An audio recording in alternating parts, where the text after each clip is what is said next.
इस समय मैं मौजूद हूँ उस राज्य में जिसे धान का कटोरा कहा जाता है। हम बात कर रहे हैं छत्तीसगढ़ की राजधानी रायपुर में मैं मौजूद हूँ और यहाँ पर अगर हम बात करें तो 71 सीटों पर कांग्रेस का कब्जा है और कांग्रेस सरकार में है। लेकिन अब यहाँ पर चुनाव है और बीजेपी कांग्रेस दोनों आमने सामने। लेकिन छत्तीसगढ़ का जो मतदाता है वो आखिर किस तरह से देख रहा है इस इलेक्शन को, सीधे बात करेंगे। कुछ लोग हमारे साथ मौजूद हैं। क्या नाम लिखते हैं आप? दिलेंद्र ठाकरे। ये बताएं, छत्तीसगढ़ में चुनाव होने वाले हैं, 7 तारीख को वोटिंग होने वाली है। जो एक आम मतदाता है, कई ऐसी चीजें होती हैं उसके अंदर वो जो देखना चाहता है। इस बार के चुनाव किस तरह से देख रहे हैं आप? इस बार की चुनाव में मुझे तो ऐसा लग रहा है कि लास्ट पंचवर्षीय योजना में जो छत्तीसगढ़ सरकार, जो कांग्रेस सरकार थी, उन्होंने बहुत अच्छा काम किया है। मुझे ऐसा लग रहा था कि शायद उतना अच्छा काम ना हो पाए, बीजेपी की अपेक्षा कांग्रेस का काम कम है या उनका इतना अच्छा माहौल वातावरण नहीं है, ऐसा मुझे लगता था। लेकिन जिस टाइप की कार्यशैली में भूपेश बघेल जी ने काम किया है तो बहुत अच्छा है और मुझे लग रहा है कि आगामी पंचवर्षीय योजना में भी उनकी ही सरकार लौट। अच्छा, ऐसे कौन से मुद्दे हैं आपके सामने इस समय जो आप अपने ध्यान में रखेंगे और उसको देखते हुए आप वोट करने के लिए जाएंगे? ऐसी कौन कौन सी चीजें होती हैं जो एक आम आदमी के लिए काफी ज्यादा फायदेमंद होती है? जैसे कर्जा माफ और कर्जा माफ, किसानों के कर्जा माफ। जी, किसानों को कर्जा माफ। और इसके अलावा क्या क्या देखते हैं आपकी एक मतदाता के लिए, आपके लिए क्या क्या करें? जो भी सरकार आए, जो भी विधायक आए, वो आपके लिए क्या करे? मतलब आम लोगों के लिए क्या करे?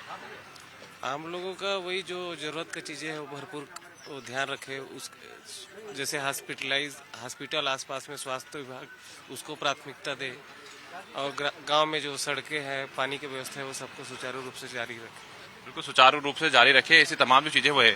क्या नाम लिखते हैं भाई साहब? गुमान सिंह साहू। गुमान जी, ये बताएं, आपके राज्य में चुनाव है, इस चुनाव को कैसे देख रहे हैं आप? इस बार जब वोट करने जाएंगे तो क्या मुद्दे रहेंगे आपके पास? ऐसे तो बहुत चीज मुद्दा है, क्या है, बहुत चीज जो घोषणा किए है वो वादा भी नहीं किए है कांग्रेस सरकार। यानी कि जो वादे हैं वो पूरे करने चाहिए, ऐसा आपका मानना है? जी सर। बिल्कुल, तो देखिए जो वादे हैं वो करने चाहिए, मानना चाहिए। और देखिए अभी बहुत सारे लोग मौजूद हैं यहाँ पर बैठे हैं। भाई साहब, कहाँ से हैं आप? मैं रायपुर से हूँ। रायपुर से। क्या नाम लिखते हैं? विनोद साहू लिखता हूँ। विनोद जी, बताएं, राज्य में चुनाव है आपके, इस चुनाव को किस तरह से देख रहे हैं? खासतौर पर अगर हम जरूरत की चीजों की बात करें, क्योंकि हर व्यक्ति आता है, हर प्रत्याशी आता है, वो वादों की झड़ी लगाता है चुनाव में। इस बार के चुनाव को आप कैसे देख रहे हैं? सर, इस बार के चुनाव तो बदलाव जरूर लाएगा, जो मेरे हिसाब से जो लग रहा है जो है, क्योंकि अभी जो पिछली जो सरकार रही है, अभी जो सरकार करंट में है, वो कई सारे अपने वादे पूर्ण नहीं कर पाई है, तो बदलाव होगा ये मुझे लग रहा है। बिल्कुल बदलाव होगा, पुराने वादे पूरे नहीं कर पाए। कौन कौन से ऐसे वादे थे जो आपको लगता है? सर, बहुत सारे डेवलपमेंट्स पे है और नौकरियां हैं, इसमें फेल हुई है गवर्नमेंट। क्या नाम लिखते हैं आप? सर, मैं विजय बिसेन लिखता हूँ। विजय जी, बताएं, चुनाव है, मतदाता पर इस समय राजनीतिक पार्टियों की नजर है, मतदाता की नजर किस पर है? सर देखिए, कुल मिला के बात तो विकास की ही होगी, क्योंकि मेरा पर्सनल व्यू है, किसी पार्टी से लेन देन नहीं है।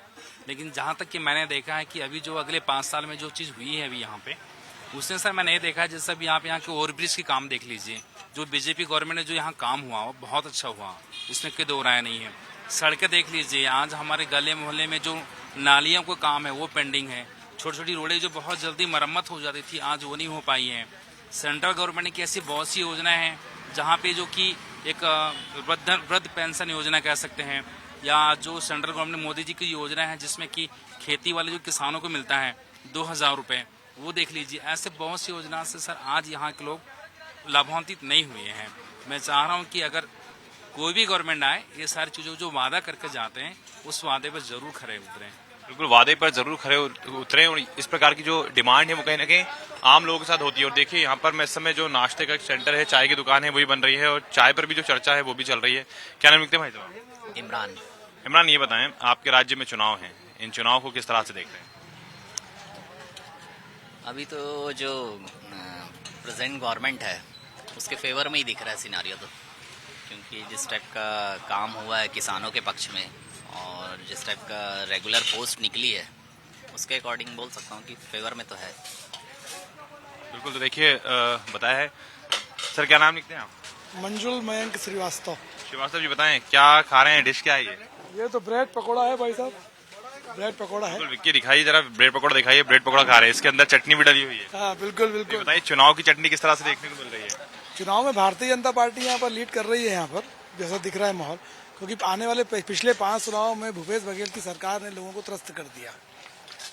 बाकी काम क्या किया क्या नहीं किया अपन नहीं कह सकते, लेकिन लोगों को ये है कि आप ही मान चले कि यहाँ पर बदलाव की अभी जो चल रहा है, तो मेरा आकलन है जहाँ तक। बिल्कुल, देखिए बदलाव की बात भी निकल कर आई है।